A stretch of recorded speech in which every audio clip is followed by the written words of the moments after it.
Please welcome to the stage PIMCO's CEO and Managing Director, Manny Roman, and Bloomberg New Economy's Editorial Director, Erik Schatzker.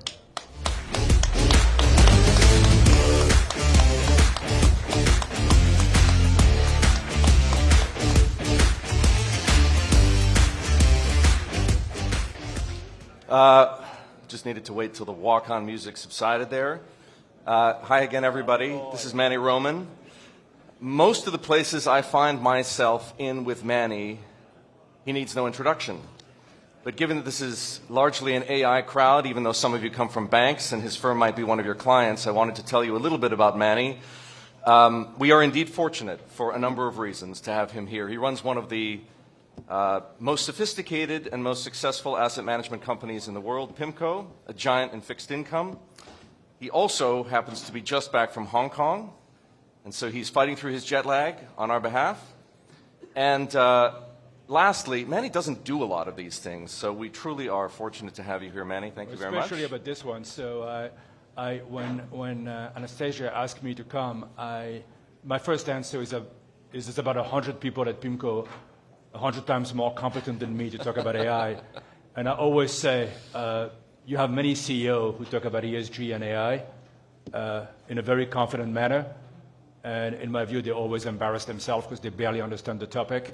So hopefully this will be confirmation bias, and I will be one of them.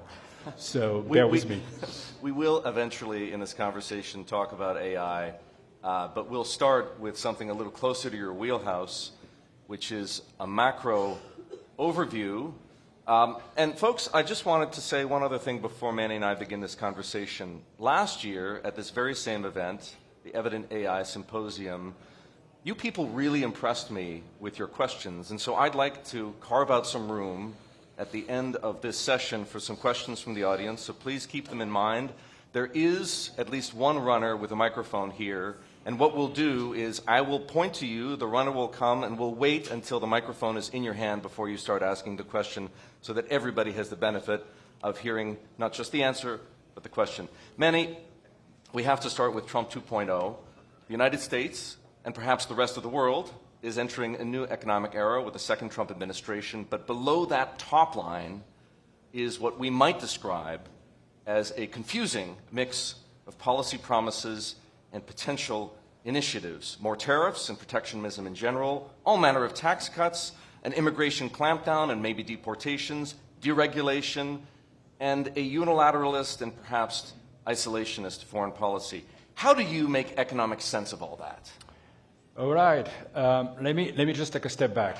So 2020, COVID, and we make the decision that in a financial crisis, the government was too slow to give a lot of money very quickly. So what do? We have not one but two very big packages, yes, which after the fact turned out to be too big. And what does it do? Well, it helps people, that's good. It creates debt, that's not so good. And then it creates unexpected inflation at a speed we hadn't seen in quite a while. It's literally that simple. And when you look at the US, you sort of ask yourself constantly, do we have a scenario of American exceptionalism? The US economy is just so much better than anyone else. Or we just spend much more money than any other country, hence why the economy is doing better, and it's a lag effect, and that's what's happening. Comes the election. So the Fed has started to lower rates, and what you have is you have the near certainty of tariff coming pretty soon. And we have looked at every possible paper on tariff, and tariff do two things. One, they create inflation, and then they lower labor productivity. And so what you do with the revenue is an interesting question. If you get $400 billion in revenue and you cut the debt, that's probably good. If you get the $400 billion and in addition you have a tax cut, you know exactly what's going to happen. It's going to create a significant amount of inflation. And remember, you have two things. You have realized inflation that we can touch every single day, and then you have inflation expectation, and when they get out of whack, then they're very hard to bring back down to earth. So that's sort of the framework that and the tension that exists. There's only so much you can do without starting inflation again. It is easy to stimulate the economy. To stimulate the economy without inflation is much harder. Where would you say is the most potential upside economically in what you've heard so far from the president-elect and maybe some of the people around him? So, deregulation, and the fact that there is a tension between public goods and the ability to innovate. I think some would say that the role of the FCC and the role of the anti-merger view that has prevailed has not been conducive to shareholder value. You can agree or disagree about this view. You could say that it hasn't been great for oil and gas, and that the Trump administration will help. And then I think there's the uncontrollable truth that energy transition is a reality and that climate is a real problem. And irrespective of what you think of oil and gas, there's many other sources of energy that will need significant capex over time that needs to happen, whether it's solar, whether it's nuclear, whether it's wind, and so on and so forth. So all of these things are happening at the same time, but there needs to be an industrial policy.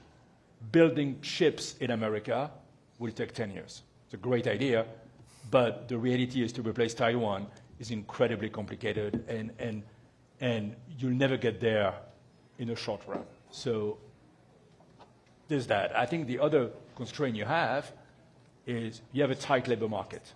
And you have a tight labor market because labor participation is at an all-time low, and immigration has helped, both of us being immigrants, if I may say, one way or the other. We've come to this labor market. You need people to come to this country because the age pyramid is, of course, not helping. And for that, you need to have a pro-immigration policy. And that's the tension.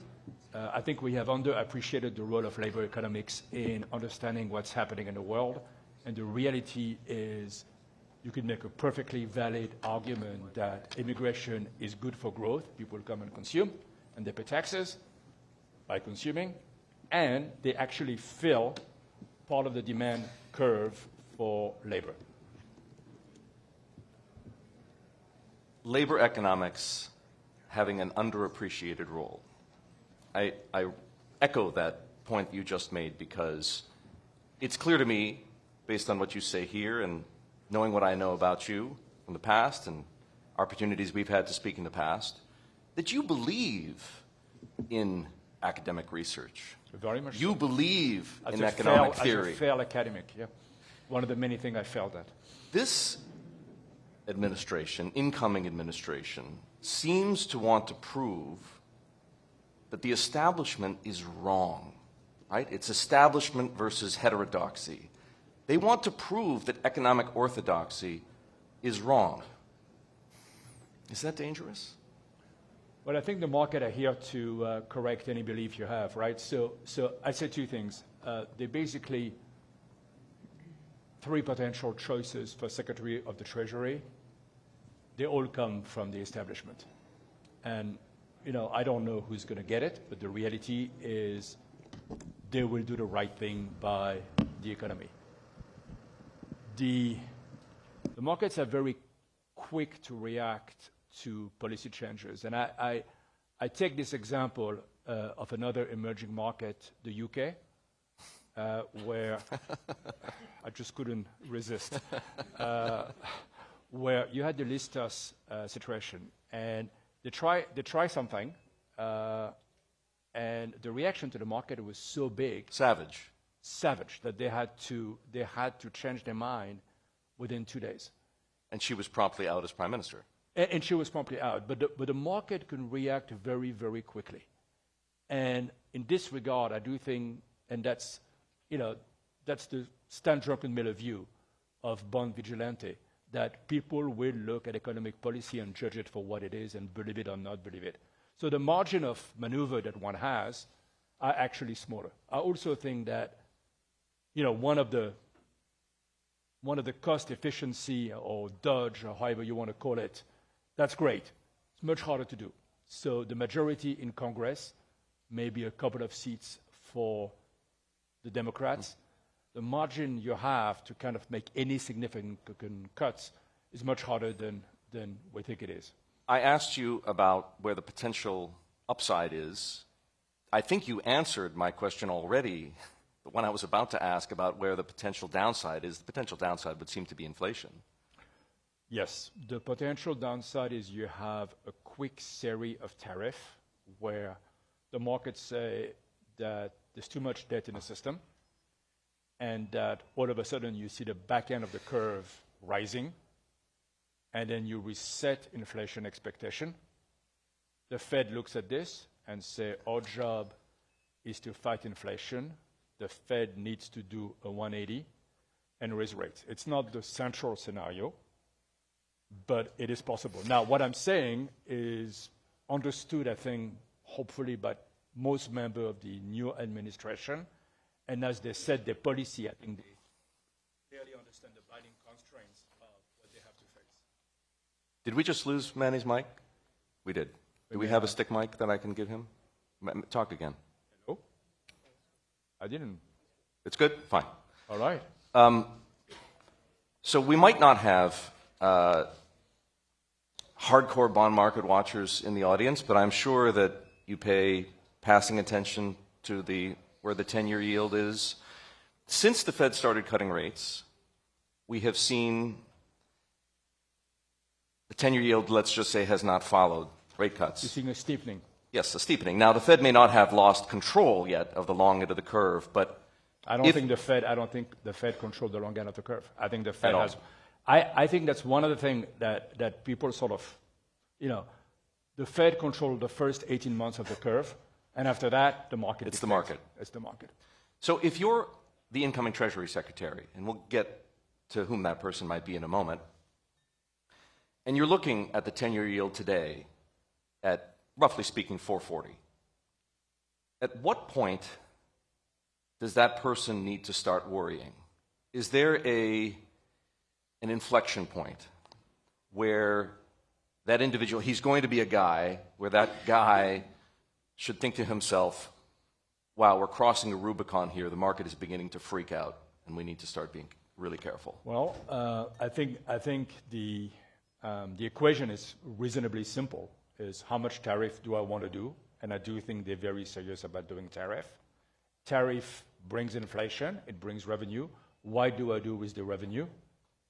Then there are all sorts of promises. I can't tell the one that the new administration will follow. Giving tax cuts to wealthy people is probably not the most conducive thing that one could do. And so you need to put all of the elements into the package, kind of look at where it brings you, and the fact that the deficit is unsustainable over the long run, and that at some point in time, the bill comes and you have to pay the debt. And it's interesting that we're already at a situation where the interest rate paid on the debt is the same than the defense budget. Yes, greater, in fact. Greater. If rates go up, it just keeps climbing. Keeps on climbing. So the margins of error are actually not that wide, and you can make a perfectly reasonable argument that the Trump administration will have less leeway than they wish they had because of the constraint and the initial condition. Is there a yield at which you would say the bond vigilantes are back? I think they're back. I think you have a series of people. I mean, look, you interview some of them on TV, and they have a view that the back end of the curve should go higher. Manny, in the weeks leading up to November the 5th, a number of so-called Trump trades started to rip, right? The dollar soared, so did Bitcoin. Tesla, U.S. stocks more broadly, treasuries weakened, credit spreads tightened, and of course on polymarket, Trump's odds of winning went from about dead even, right, at the beginning of October to 60+% on election day. How did It's the market... actually a very good series of tweets from Jason Furman about how good the prediction market is. And I would encourage everyone to kind of look at this. It is amazing how good polymarket is. Jason Furman, of course, former economic from advisor Harvard, yeah. to President Obama. It's interesting. Like, you know, all of us were surprised by how widely President Trump won, but the prediction market has been quite good. And, you know, it's sort of interesting. It's not what I would have expected. How do you think it was that the markets saw so clearly the Trump victory that was eluding the pollsters and arguably so invisible to everybody else?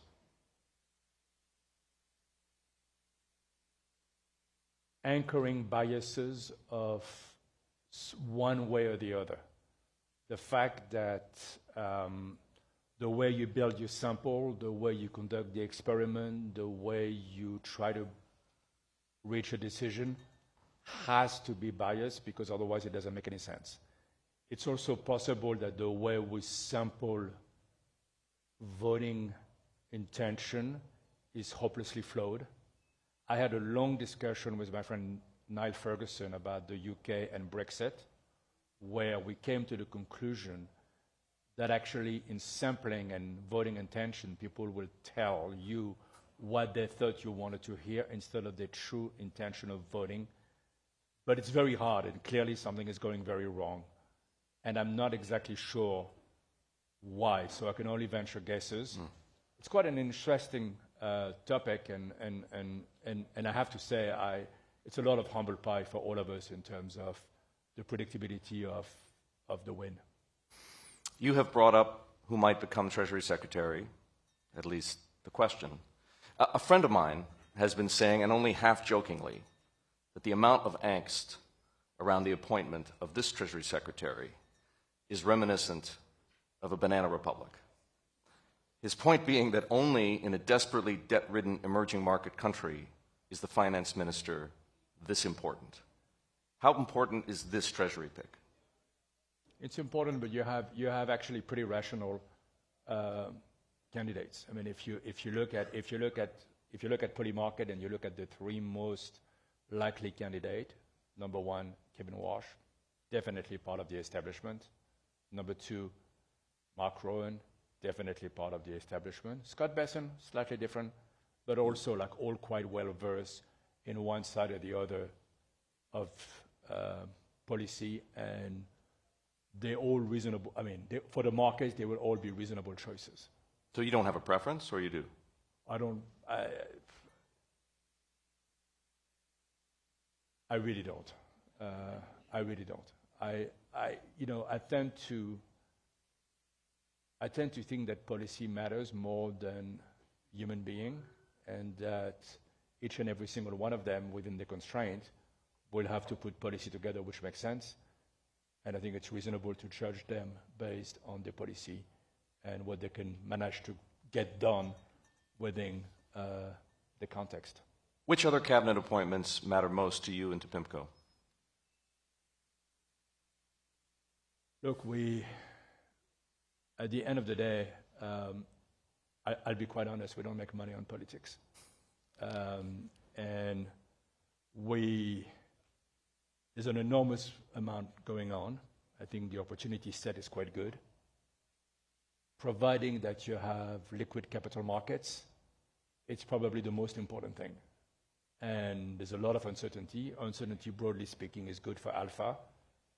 And so when you're a big active manager, you want that. You like dispersion. We like dispersion.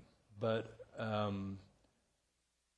the political cycle is A, very hard to predict, and B, even harder to make money out of. It's not entirely true. Sometimes in emerging markets you have this situation, but for the most part, it's not how we generate alpha. So although it's quite interesting, although we're incredibly focused on, as long as the Fed is independent and the Fed does the right thing, you have very well-functioning markets we think nothing's going to change with the Fed, and that in most scenario, politics matter less than they might. Now, Scott, of course, we'll react to if there's decision on tariff and all of these things. Of course, we'll react very much so. Scott Bessent, one of the, as you've noted, one of the candidates to become Treasury Secretary, or perhaps Chairman of the Council of Economic Advisors, has suggested that President Trump, President-elect Trump, of course, but he will be president on January the 20th, appoint a shadow Fed chairman to undermine Jay Powell. What do you think of that? I think the economic research shows you that the whole reason for the independence of the central bank was to have an independent monetary policy, independent from political decision. And so trying to replace this on the face of 50 years of research doesn't look like such a great idea. And I think having different people giving different set of prediction and different message would become incredibly difficult. And confusing. I don't think this is the most realistic option, to be honest. Manny, one of the greatest unknowns in economic forecasting, and something that could feasibly throw a wrench into President Trump's plans, is how transformative and disruptive an impact AI ends up having on everything from employment to national security. What is PIMCO's view on the timing, the extent, and the magnitude of that AI impact? So it's very much transforming the way we do business, and it will significantly improve productivity and hopefully generate additional source of alpha for what we do. And I think it will transform a lot of what we do in terms of how we drive the business and how we interact with customer. And we sort of stumbled into OpenAI 3 or 4 years ago, and we just couldn't believe how good it was, and it was ChatGPT 2.0. And then we were pretty early adopter, and we have many different projects going on, both on the investment side and then on the sort of federation side in terms of optimizing what we do. And it's incredibly transformative. And you know, I was just talking to a CTO yesterday.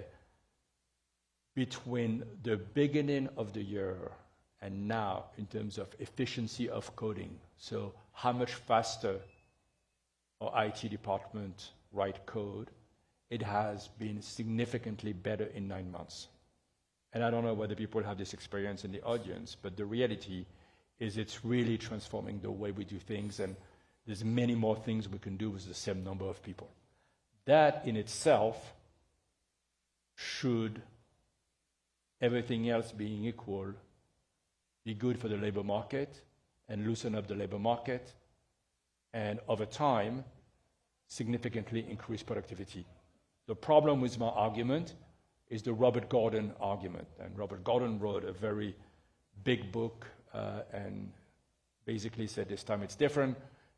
And it's looking at various innovation cycles and say the market always overestimates the impact of radio, electricity, AI, and then you go back to a GDP of 2.0 or something like this in real terms. And that would be the counter argument. But the way it's transforming our business is fantastic. Is it yet part of your investment process? Is AI generating investment ideas, trading opportunities? It is a tool which helps us in terms of refining some investment decision we make. So maybe I can give you an example. So we're by far the biggest participant in securitized market, mortgages, all of these things. And we actually have every single mortgage in the US, and then everything about the borrower. So you have that data. We have that data. But that we also have is for some of them where we own part of the originator, we have the conversation between the borrower and the service provider. And so you can do semantic analysis in addition of having an enormous data set in terms of what's really happening in the mortgage market and where is the credit crunch, whether people pay first their mortgage or then their auto loan or then their credit card, and kind of have incredible granular detail about the labor market, the region. Are people more likely to prepay in Florida than they are in Texas, and so on and so forth? And we have that for 20 years. Now, to kind of match together data, text, potentially picture, you need a deep learning tree, and that's what we do.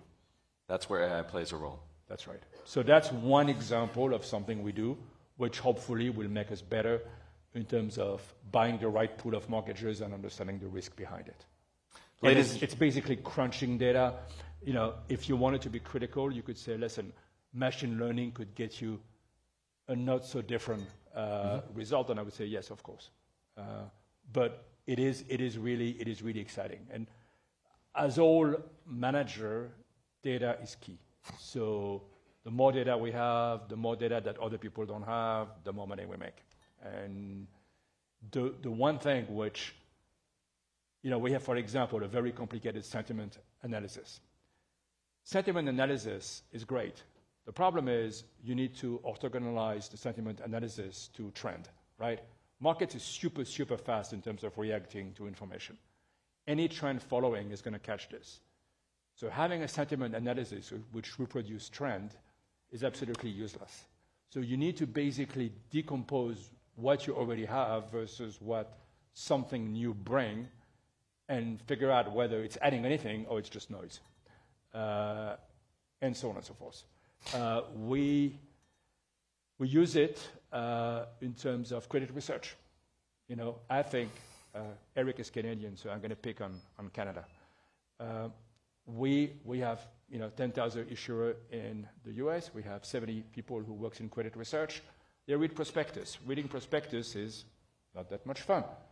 So we can have the computer read it for them and actually sort of highlight the fact that Canadian companies tend to not be very transparent about goodwill amortization, for example. And all of a sudden, instead of having an enormous amount of people getting very bored about reading prospectus, it sort of highlights company XYZ or company having potentially a problem and kicking that back out to the person covering the Canadian company. I'm not going to spring to the defense of my obfuscatory compatriots, but I do want to take some questions from the audience. We don't have a ton of time. Who's got a question? Throw up your hand. We'll get you a mic. There's one in the back.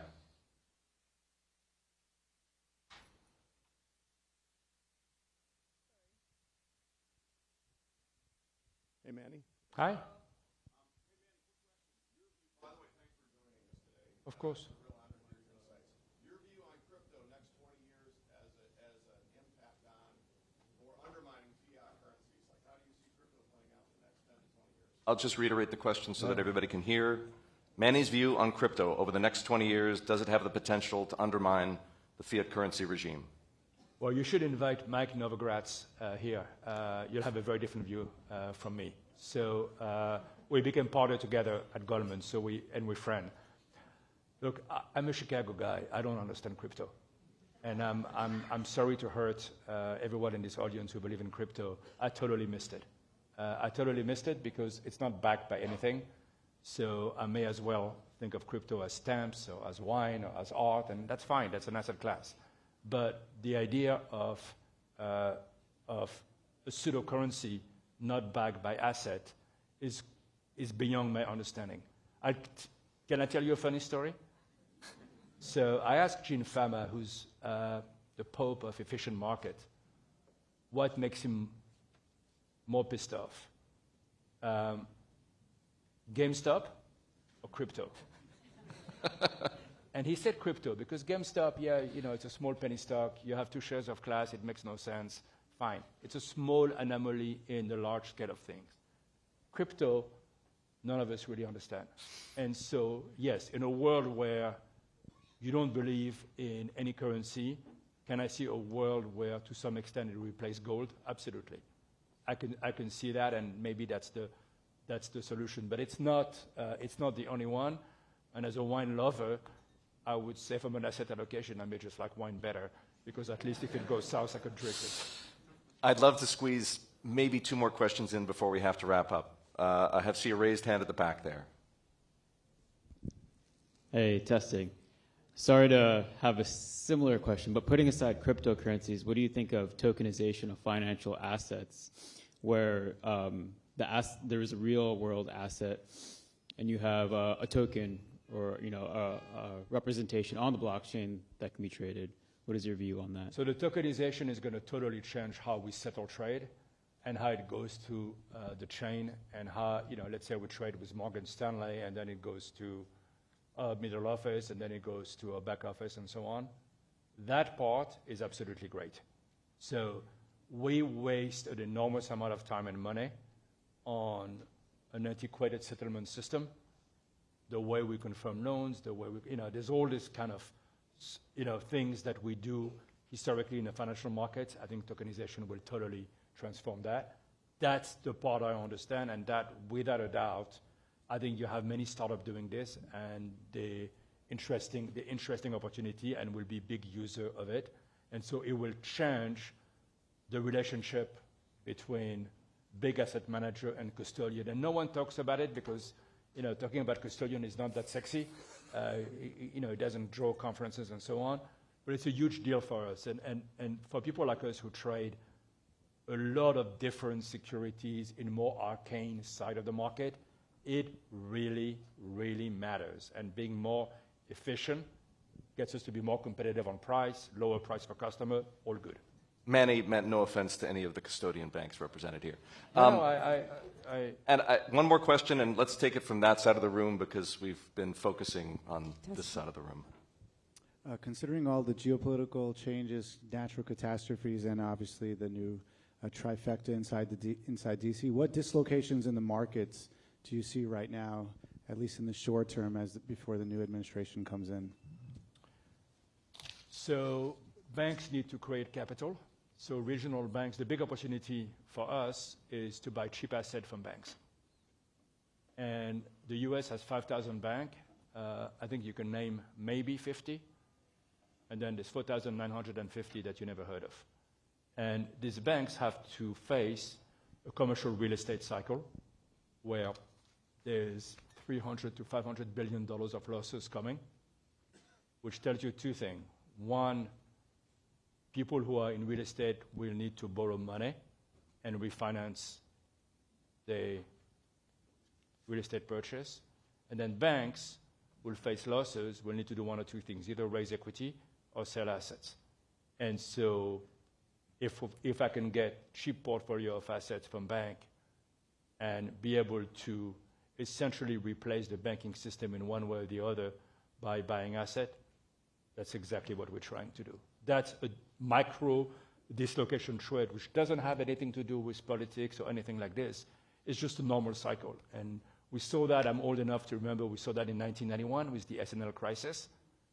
It wasn't mortgages, it was junk bond and things like this. But, banks go through crisis, and when banks need to shed assets, they do. And the reality is, it could solve itself in many different ways. I mean, you could also have merger of smaller banks and all of these things.